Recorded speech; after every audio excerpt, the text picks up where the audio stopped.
Essa pintura intitulada de Cheque Mate, de Friedrich Hetsch, deve ser um alemão,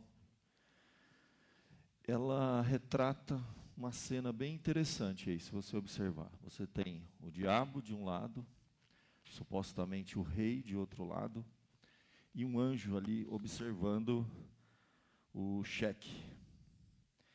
E por muito tempo, a interpretação dessa pintura é de que o diabo tinha dado um checkmate no rei.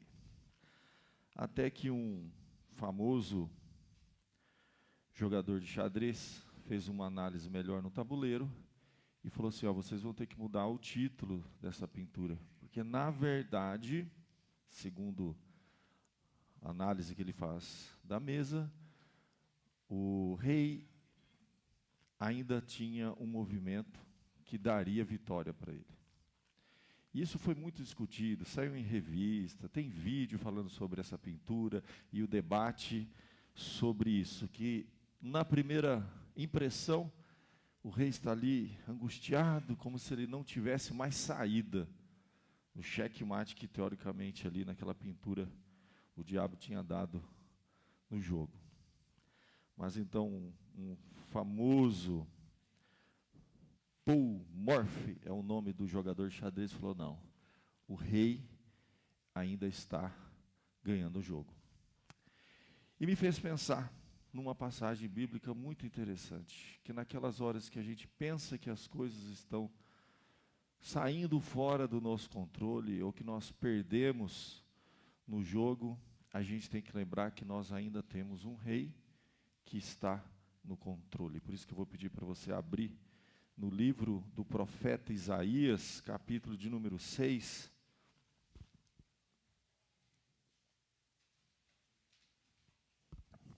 Nós vamos ver os primeiros versos de Isaías, capítulo de número 6. Quero falar um pouquinho com você sobre esta passagem, lembrando que o rei ainda está no controle do jogo. Por mais que muitas vezes as coisas parecem que estão saindo fora do nosso controle. Tá? Eu vou pedir então para vocês abrirem aí a palavra de Deus.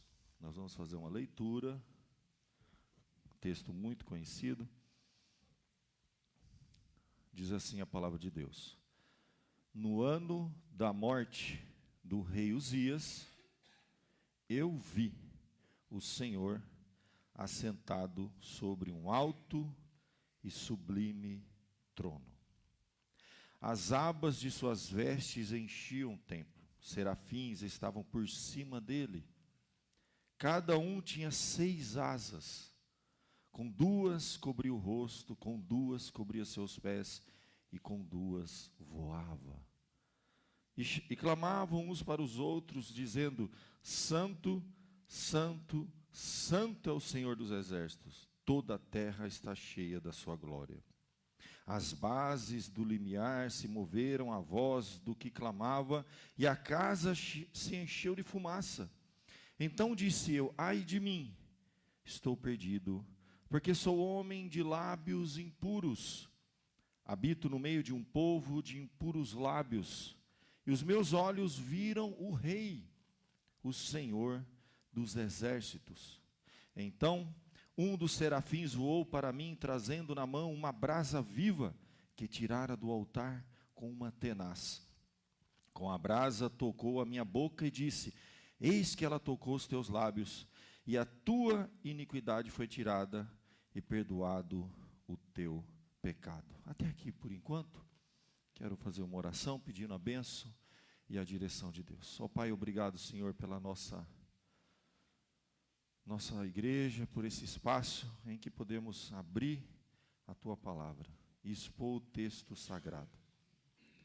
Perdoa-nos, ó Pai, porque somos pecadores miseráveis, falhos, imperfeitos, especialmente o pregador, que é um vaso de barro, mas que possamos sempre, ó Deus, olhar para cima, para o alto. Apesar das coisas horizontalmente, diante de nós, ao nosso lado, estarem sendo fora do controle, do nosso controle, possamos fazer como Isaías, Senhor, olhar para o alto, saber que o Senhor reina e governa acima de todos os governos.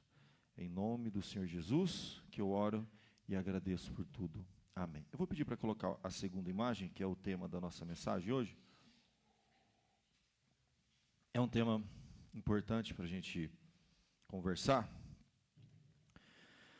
Não é fácil. Política e fé segundo a Bíblia. Deus ainda governa. Isaías capítulo 6. Deixa eu falar uma coisa para vocês.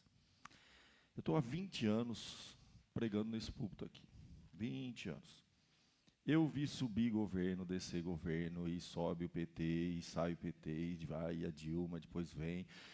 Aí Bolsonaro vai, pandemia, volta agora o Lula de novo, o PT. Eu nunca, quem está aqui comigo há 20 anos sabe, eu nunca defendi nenhum político. Nunca falei diretamente de política. E às vezes sou cobrado por isso, por não falar mais. E tem gente que fala, não, pastor, não tem que tocar no assunto, porque igreja, fé, religião não mistura. Deixa eu dizer algumas coisas para vocês. E eu espero nunca fazer isso, nunca me posicionar partidariamente, defendendo um personagem, um partido, nunca. Mas existe uma diferença enorme entre política partidária, cada um é livre para escolher o seu partido, o seu pensamento, e política pública.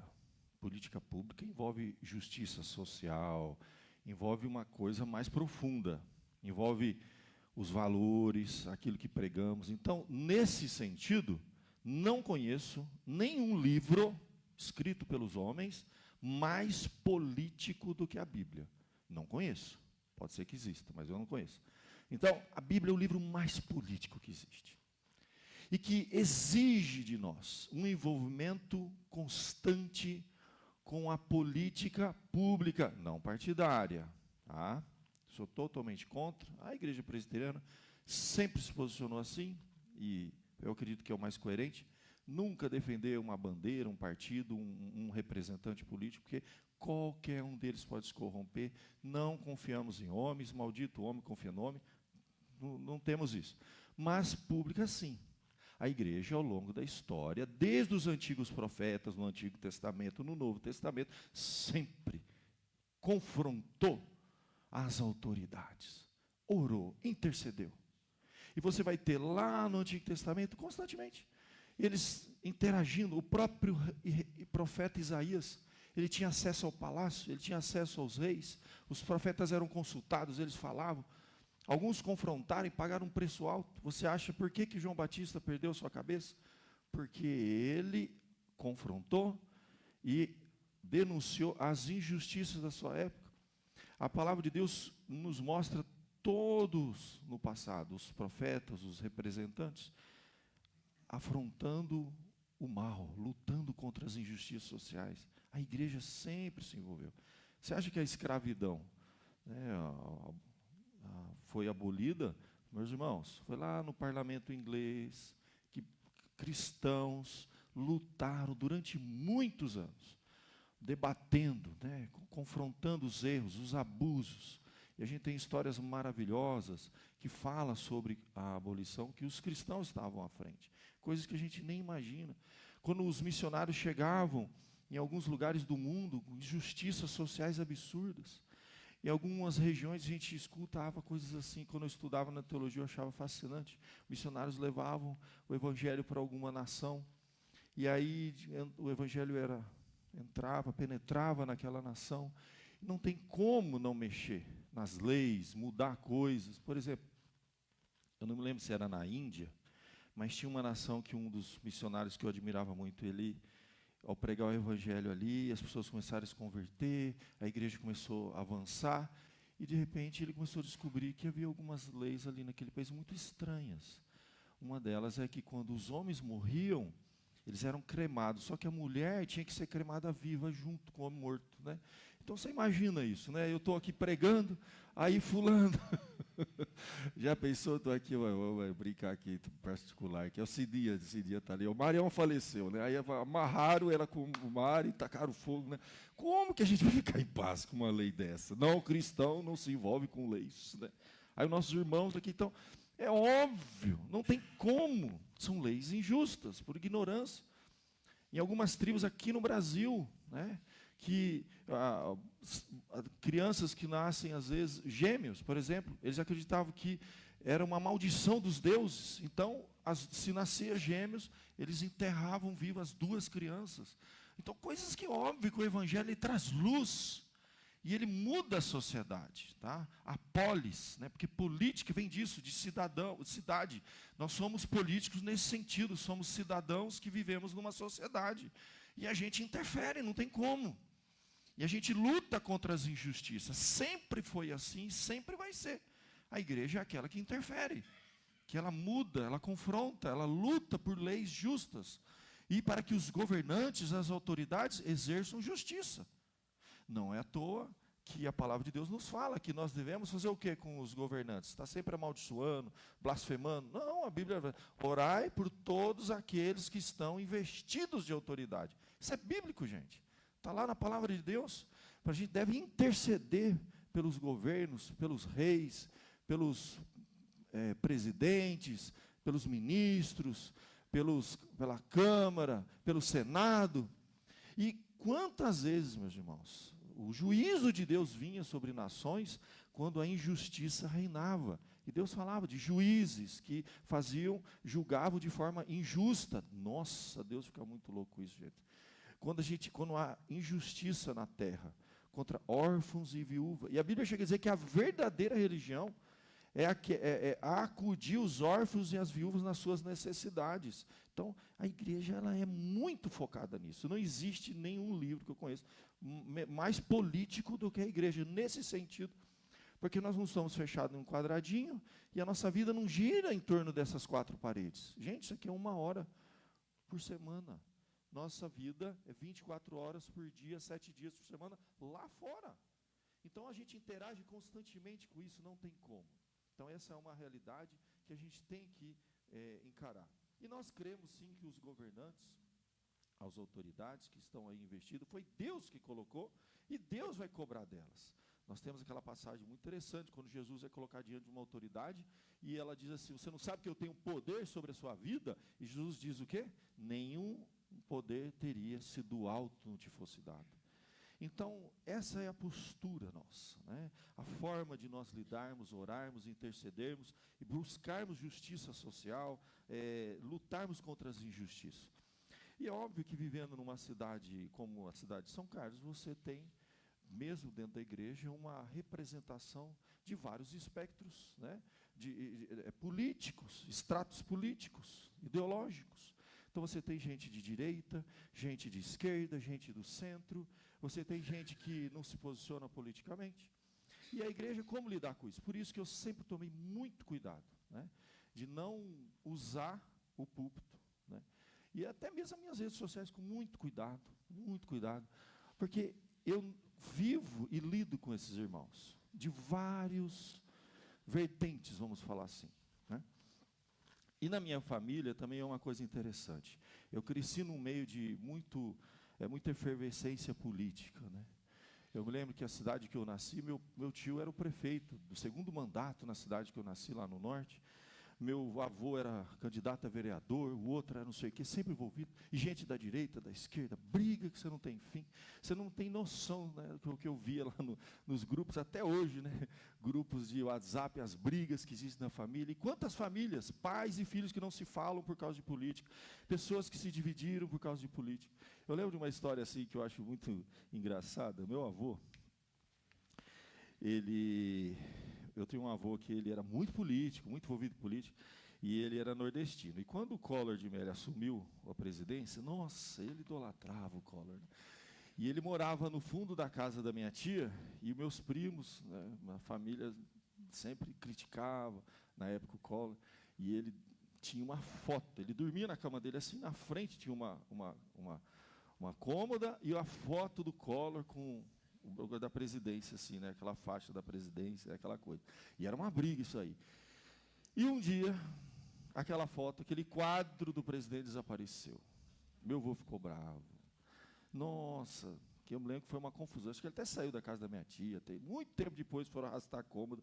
Simplesmente o pôster tinha caído atrás da cômoda e ele achou que tinha arrancado aquele pôster. Então eu cresci nesse meio. Depois eu vim aqui e morei com uns tios que eram professores na UFSCar, doutores, ateus e comunistas. Então eu cresci nesse meio. Eu fui nas primeiras diretas já, ganhava estrelinha do PT, quando estava falando, quando o Lula nos primeiros. Então, eu tive uma influência muito forte, uma parte da família direita, outra da esquerda, cresci nesse meio. Então, eu tento lidar com esse meio. Deixa eu contar para vocês o que eu faço.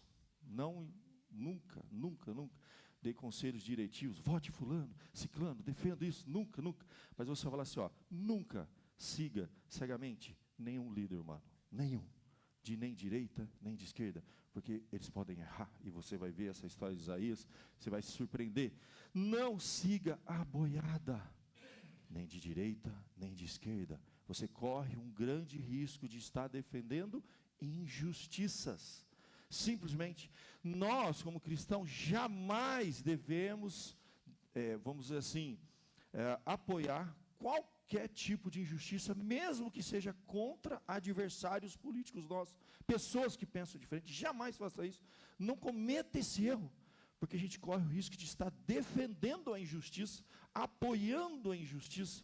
Então, muito cuidado ao se associar com qualquer tipo de injustiça. Lute a favor da justiça, dos direitos, tá? Liberdade total, para que as pessoas possam falar, até mesmo nos criticar. A gente tem que lutar sempre por isso. E mesmo público que a igreja presbiteriana é bem mais de direita do que de esquerda, mas tem muita gente de esquerda dentro da igreja presbiteriana, nos seminários e tudo mais.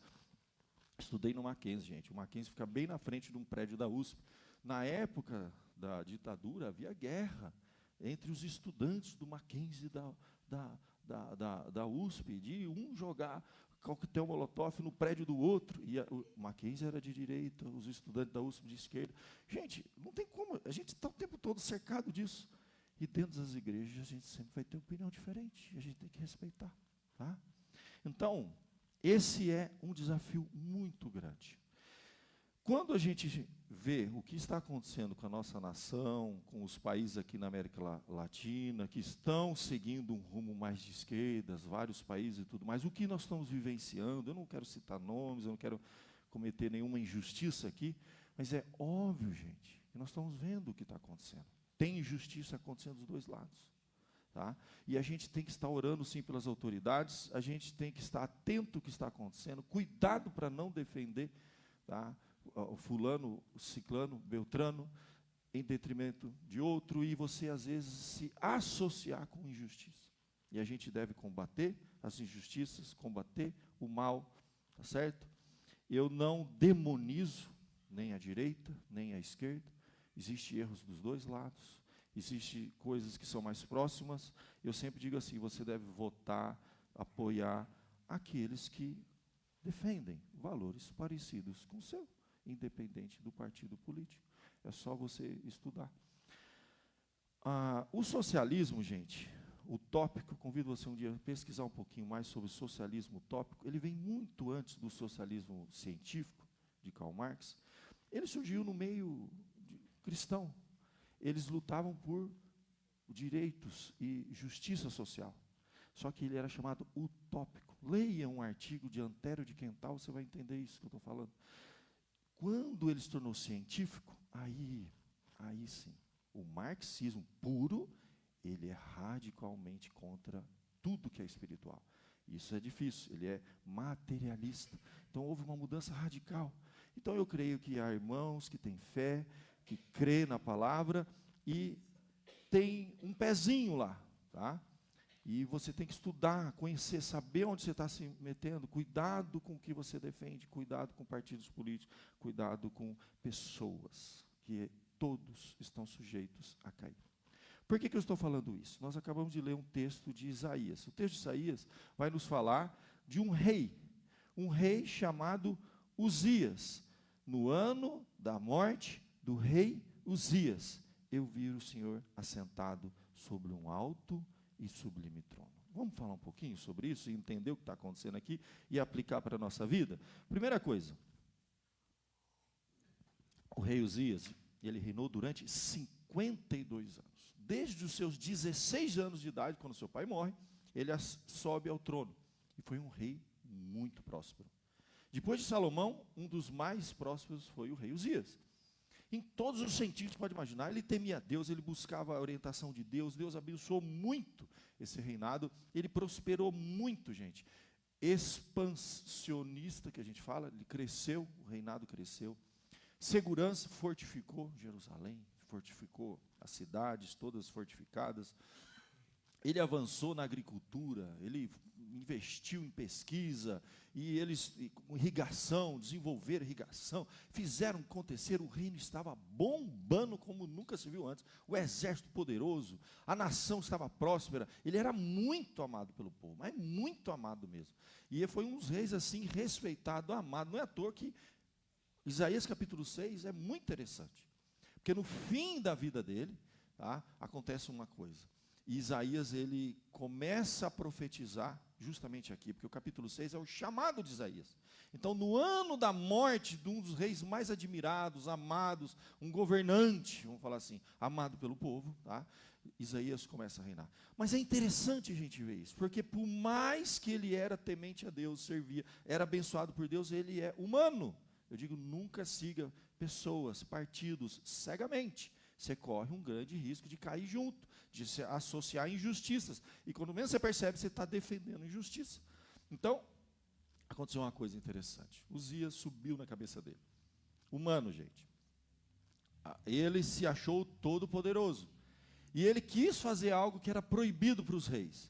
Ele quis entrar no templo e oferecer incenso, que era prerrogativa dos sacerdotes. E lá ele, no auge do seu reinado, enfiou na cabeça que ele agora, que era o todo-poderoso, poderia fazer o que quisesse. E ele foi e entrou lá com incenso. O que foi que aconteceu com ele? Alguém sabe o que foi que aconteceu com o rei Uzias? Quando ele fez isso, ele pegou uma lepra. Só isso. Aí, meu irmão, pior da lepra é o seguinte, se ele tivesse morrido na hora, beleza. Não, ele leproso, ele se viu numa situação muito complicada. Durante anos, até a sua morte, ele era o rei, mas não podia sentar no trono. Então, ele ficou reinando isolado. Foi isolamento, né, devido à lepra, e agora essa situação que se criou.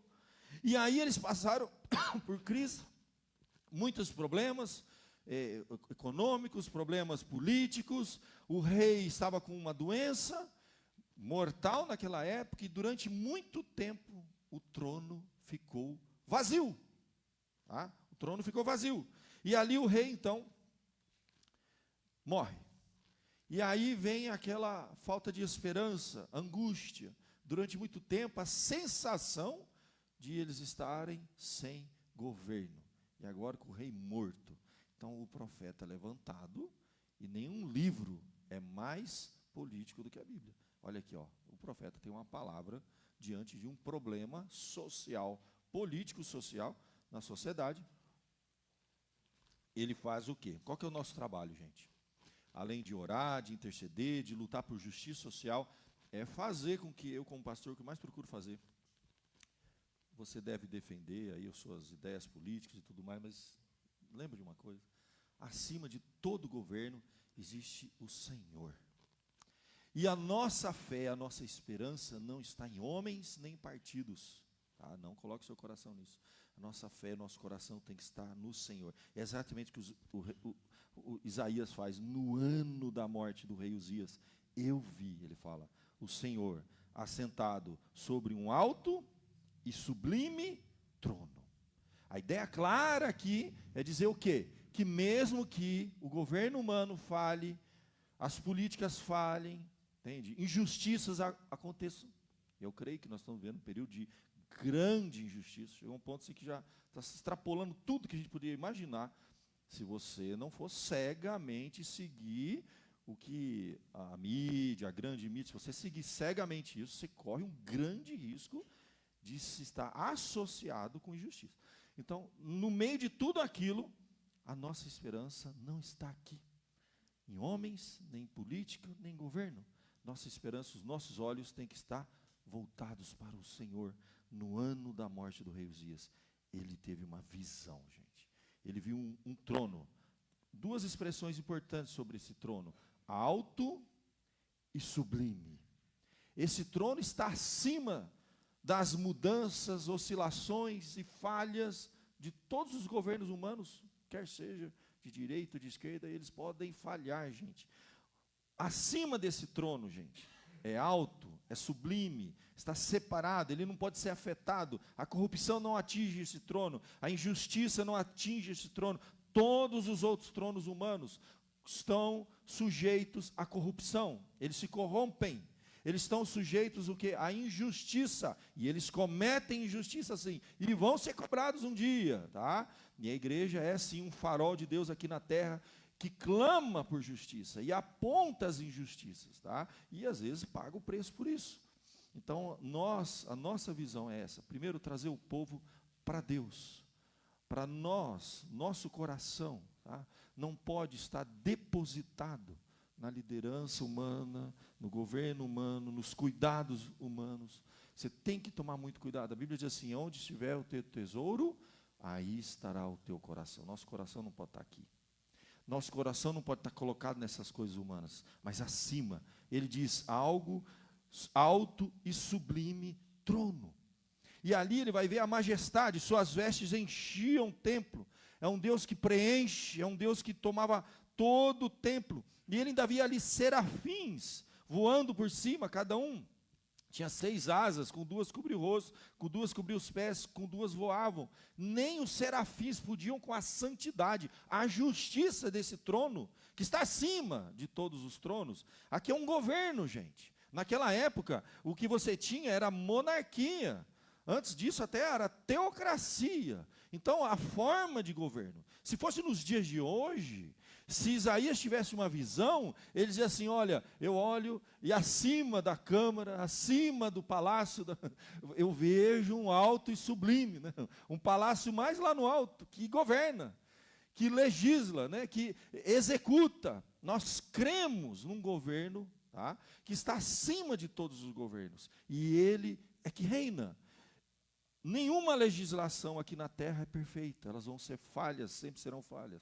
O que a gente diz é que o governo nosso democrático é dividido em 3: legislativo, executivo, e o que está mais complicadinho hoje é o judiciário, né? Isso aí, então, isso aí, esses 3, né? Então, se fosse hoje, Isaías falasse assim: eu vi o Senhor assentado acima do legislativo, do executivo e do judiciário. Acima do trono lá do judiciário tem um Senhor que é juiz, que é acima de todos os juízes. E um dia ele vai cobrar de todos os governantes, de todos que exercem autoridade na terra. Um dia eles vão prestar conta.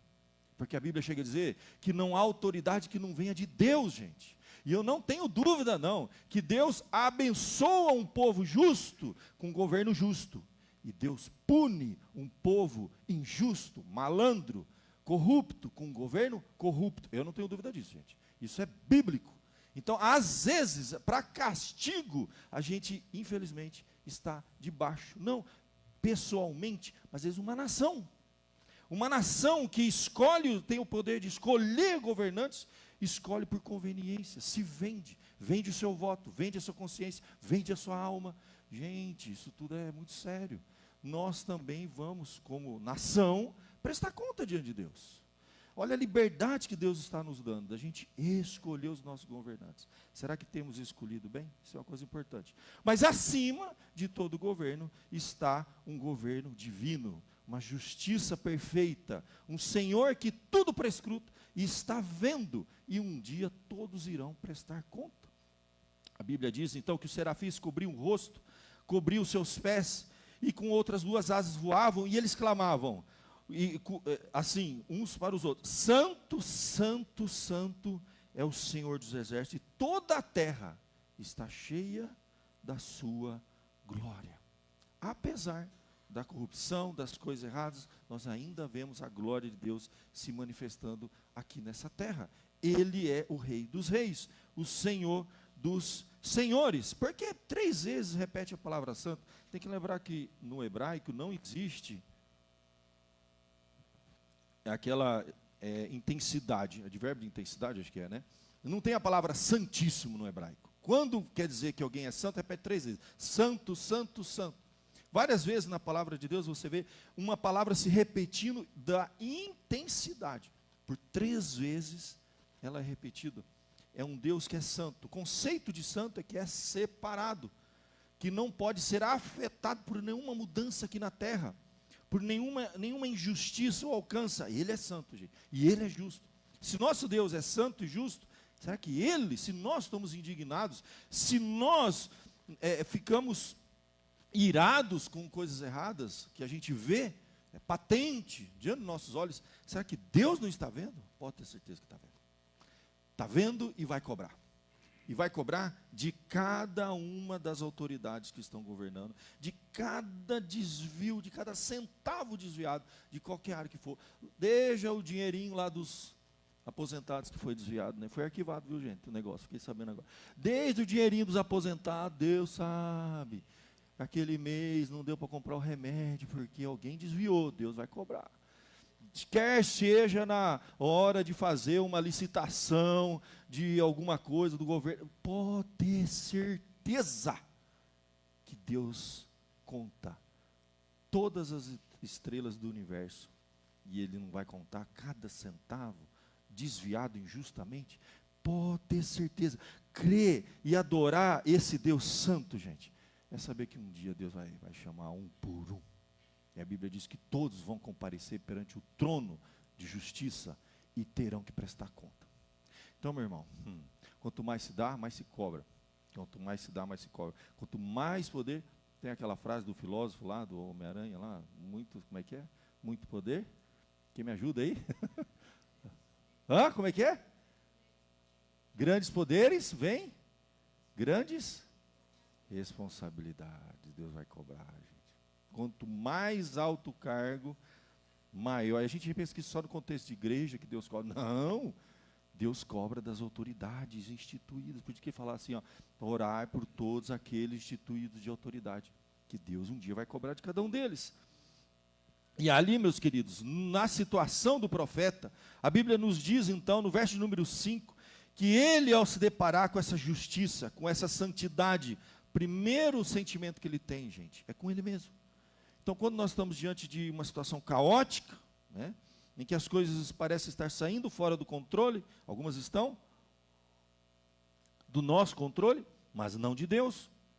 Ao se deparar, primeira coisa que ele faz, ele sente como ele também tem falhas, tem pecados que precisam ser tratados. E ele diz assim, olha, estou perdido, ai de mim, porque eu estou perdido, eu sou um homem de lábios impuros, e habito no meio de um povo, sua nação, de impuros lábios, e os meus olhos viram o Rei, o Senhor dos exércitos. Então, diante de uma situação como essa, meu querido, a primeira coisa que a gente faz, a gente clama misericórdia, porque nós estamos diante de um Deus justo, que vai cobrar de todos, inclusive de nós. Então, cabe a nós, primeiramente, clamar a misericórdia de Deus sobre a nossa vida, e Deus traz sim alívio e perdão. Primeira coisa que o verso vai dizer, verso 6, serafins irão voar, trazendo na mão uma brasa viva, que tirara do altar com uma tenaz, e toca a boca, e diz, eis que ela tocou os teus lábios, a tua iniquidade foi tirada, e perdoado o teu pecado. Primeira coisa que nós cremos, meus irmãos, devemos lutar sim por justiça social, devemos lutar por um mundo melhor, mas sabe que o maior problema da humanidade não é prosperidade, não é educação, não é nada disso. O maior problema da humanidade é de ordem espiritual. A Bíblia diz que todos pecaram e carecem da glória de Deus, e precisam da mensagem de perdão. A transformação de uma sociedade começa com a transformação do coração. Aquela corrupção, gente, no coração, ela só é amplificada na medida que os cargos e as oportunidades aumentam. Muitas pessoas, gente, que se tiverem a oportunidade de serem colocadas num lugar, se tiverem um coração corrompido, elas vão se perder e vão se corromper também. Então aqui a gente vê claramente que o maior problema é o que nós pregamos, é o perdão dos pecados. E naquela hora, então, os pecados são perdoados. E ali ele diz, a tua iniquidade foi tirada e perdoado o teu pecado. E depois disso, depois de ele ter o seu pecado perdoado, logo em seguida, no verso de número 8, depois disso, ouvi a voz do Senhor, dizia, a quem enviarei e quem há de ir por nós? E ele disse, eis-me aqui, envia-me a mim. E ele vai e diz a este povo, ouvi e não entendeis, vede e não percebais, porque tornou insensível o coração desse povo, endurece-lhe os ouvidos e fecha-lhe os olhos, para que não venham eles a ver com os olhos, ouvir com os ouvidos, a entender com o coração, e se converter e ser salvo. Então o problema era de ordem espiritual, o coração estava fechado, a mente estava fechada, o coração endurecido, e o profeta Isaías agora tem uma missão, de anunciar àquela nação a verdade que liberta. Assim como nós hoje, gente, você não precisa ter um cargo de profeta, nem de pastor, nem de nada, mas você é sim, alguém que foi chamado, foi perdoado, e com esse mesmo perdão que você recebe, numa nação que está corrompida, com corações endurecidos, a nossa missão aqui, gente, não é outra, é anunciar uma verdade que salva, que liberta. Primeiro, nós precisamos ter essa segurança, nós queremos um governo que está acima de todos os governos, ter discernimento, que existe falha humana, e não era à toa. O ano da morte do rei Uzias fez o povo repensar muita coisa. Eles estavam idolatrando homens, colocando o coração em homens, e homens falham. Até Uzias, o grande rei Uzias, que reinou durante 52 anos, desde os 16 anos de idade, com uma ascensão contínua no seu reinado, e tudo prosperidade, e servindo a Deus e tal, caiu. Homens caem, gente. Governos caem e se corrompem. Nunca confie, não coloque seu coração. E cuidado quando você torce. Porque o brasileiro ele tem um problema, né? A gente lida com isso como se fosse paixão de time de futebol, né? O meu grupo está ganhando, né? Meu irmão, isso não é truco, isso não é jogo. São vidas, são almas.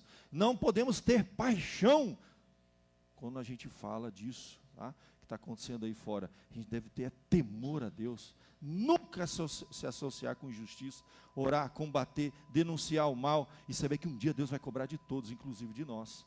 E aqui, meus queridos, a missão agora dele era ir e anunciar, eis-me aqui, envia-me a mim. Então primeiro, a gente tem discernimento que o Senhor governa, acima de todos os tronos está o trono do Senhor. Segundo, é crer que esse Senhor é santo, é justo, e um dia Ele vai cobrar de todos. Terceira coisa, antes de apontar, Ele corrigia a sua própria vida. Ai de mim, Ele é perdoado, agora está apto para ir lá fora, sair das quatro paredes e anunciar a salvação a todos os povos, a começar do nosso povo. O nosso povo que precisa, gente, se libertar de muita coisa. É um povo que culturalmente, gente, a gente sabe, está com as suas amarras, né, na injustiça, num jeitinho brasileiro. A gente vive num país difícil, gente, complicado, e que a gente vê a corrupção, a injustiça em todas as esferas, não só lá no alto escalão, em todas as esferas. As pessoas precisam da libertação que só Deus traz, perdão de pecado, transformação de vida, que Deus tenha misericórdia de nós. A Bíblia diz que o coração estava insensível daquele povo, estava endurecido, os olhos estavam fechados, e é isso que a gente vê, espiritualmente, às vezes até politicamente, parece que não está vendo o que está acontecendo. Então, cabe à igreja sim, não se envolver em política partidária, defender A, B, C, nunca fiz, nunca vou fazer isso, mas política pública nesse sentido, lutar pela justiça, justiça social, e saber que um dia Deus vai cobrar de muita gente, e todo mundo vai prestar conta. Pode ter certeza, gente, que não vai passar, Deus vai passar, como a gente diz, o pente fino, gente. Deus tem misericórdia do nosso país, da nação, dos nossos governantes e de nós, gente, e de nós. Nós vamos encerrar fechando os nossos olhos. Coloque a sua vida diante de Deus e fala, Senhor, ai de mim, que sou um pecador e vivo num país de pecadores. Todos pecaram e carecem da glória de Deus. Eles precisam ouvir uma palavra que liberta, que salva. E ore por as pessoas que estão sendo injustiçadas. Tem muita coisa errada acontecendo sim, gente. Mesmo que você pense diferente, a gente não deve jamais desejar a injustiça, nem mesmo para as pessoas que são nossos adversários políticos, vamos pensar assim, que pensam diferente da gente, que defendem algo diferente. Lute por justiça, que é isso que Deus vai te abençoar, independente da vertente que você segue, tá bom?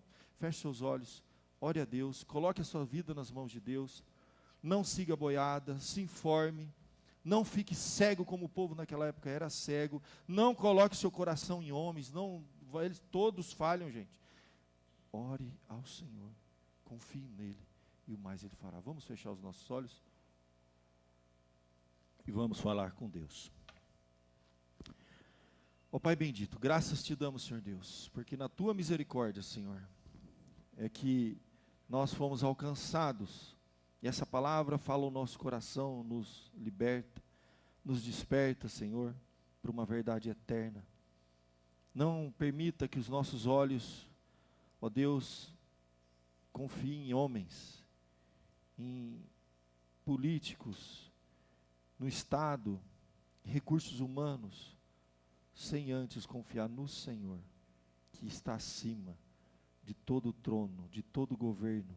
Tenha misericórdia, ó Pai. Abençoe o teu povo, ó Pai, abençoe a nós primeiramente, para que possamos reconhecer as nossas injustiças e lutar, ó Deus, contra as nossas próprias injustiças. E ser como um farol aqui na terra que aponta luz, ilumina, Senhor, o caminho daqueles que não te conhecem, ó Pai. Individualmente e como igreja. Perdoa-nos, ajuda-nos e abençoa-nos. É o que eu te peço com perdão dos nossos pecados. Amém.